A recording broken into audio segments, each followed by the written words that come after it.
Jeanne Dillman est une femme bruxelloise assez ordinaire vivant discrètement. Elle est veuve depuis 6 ans et s'occupe seule de son fils de 16 ans. Pour subvenir à leurs besoins, elle se prostitue occasionnellement à son domicile quand son fils est en cours. Le reste de son quotidien est ponctué par toutes les différentes tâches qui lui incombent dans son rôle de mère. Entretenir l'appartement, préparer les repas, faire des courses, recoudre des vêtements, etc.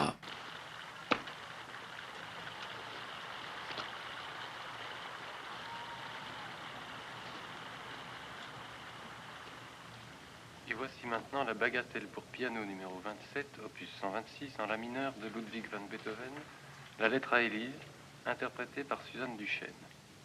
L'action du film, qui se situe sur 3 différentes journées, met l'accent sur ce quotidien répétitif vécu par la protagoniste. Le jeu de Delphine Seyrig, qui incarne le rôle titre, étonne par cette précision dans les mouvements. Ici, pas besoin d'un montage rapide qui montrerait à la suite la répétition. La simple double ou triple itération d'actions quotidiennes suffit amplement. Jeanne Dillman ne doute presque jamais dans sa gestuelle. Tout semble chorégraphié et minuté. Le spectateur ressent tout le poids de ces gestes qui n'ont plus besoin de penser pour s'exécuter tant elle les connaît par cœur. De même, aucune hésitation quand elle passe d'une pièce à l'autre. Elle connaît cet espace trop bien pour qu'il y ait le moindre moment de découverte ou de contemplation, si ce n'est celui du regard vide. Ainsi, le film nous fait plonger dans cette routine minutieuse et millimétrée où Jeanne n'a pas vraiment le temps de penser, chaque heure de sa journée étant consacrée à une tâche particulière. L'aliénation atteint ici un point paroxystique, car cet entremêlement du travail et de l'espace personnel ne lui octroie aucune possibilité de recul.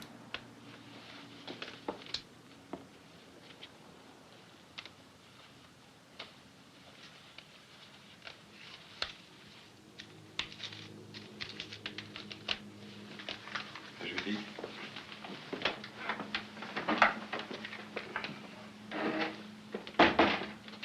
La réalisation de Chantal Akerman accentue la répétition par ses plans fixes millimétrés. La caméra à l'intérieur est statique, et ce sont toujours les quelques même 2 ou 3 points de vue qui sont utilisés dans chaque espace. De la sorte, le matin ressemble au soir et le jour précédent ressemble au jour suivant, inlassablement. Le spectateur a cette sensation de voir et revoir les mêmes choses, tout comme Jeanne Dillman. Encore une petite minute.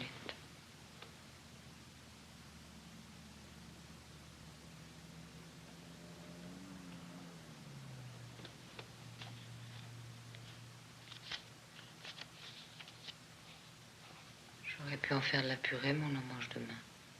Le temps dans cet espace prend une dimension vertigineuse. Comme l'indique la cinéaste belge, le film traite de cette organisation de vie qui ne laisse aucun temps libre pour ne pas se laisser submerger par l'angoisse et l'obsession de la mort. Par cet accompagnement presque en temps réel de la vie de la protagoniste, le spectateur perçoit par sa position en recul toute l'absence de plaisir d'une vie monocorde subie. Jeanne Dillman admet même à demi-mot n'avoir jamais aimé son mari, avec qui sa vie était déjà sans plaisir. Akerman nous fait ressentir avec efficacité le besoin de révolte face à une vie vide de sens et de plaisir.